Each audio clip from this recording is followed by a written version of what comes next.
সকাল সকাল আমার ঘুম ভেঙে গেল বৃষ্টির আওয়াজে। তারপরে দেখলাম যে ভালোই বৃষ্টি পড়ছে, কারণ আজ মিড নাইটে রেমাল আসতে পড়বে।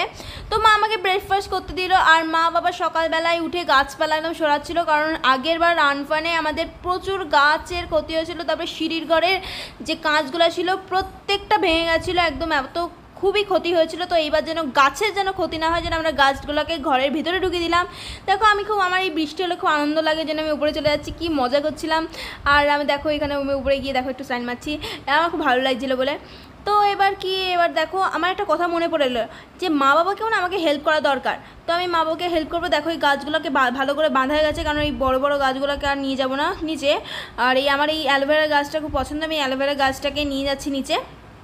এবার নিচে নিয়ে যাওয়ার পর আমি আবার উপরে চলে এলাম। উপরে গিয়ে আমার হাতটা ধুলাম, হাত ধুয়ে আমার খুব ভালো লাগছিলো, মানে পরিবেশটা আমার খুব ভালো লাগছিলো বলে আমি এবার এখান থেকে গেলাম। তারপরে এই ঠাকুর ঘরে অনেক গাছ রাখা হয়েছে, তারপরে এই গাছটা আমার খুব পছন্দ বলে আমি এই গাছটাকে আবার এই ঘরে ঢুকিয়ে দিলাম।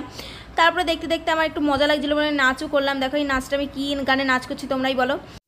এটা বেল গাছ, এটা আমরা ভালো করে বেঁধে রেখেছি। আর এটা হলো শ্বেতচন্দন গাছ। এই শ্বেতচন্দন গাছটা এতটাই ভারী যে আমরা ঘরে নিয়ে যেতে পারলাম না, ওই জন্য আমি ভালো করে আদর করে দিলাম যেন কিছু না হয়। তো কালকে আমি তোমাদের ফুল ভিডিওতে আপডেট দেবো যে ঝড়ের পর কী পরিস্থিতি।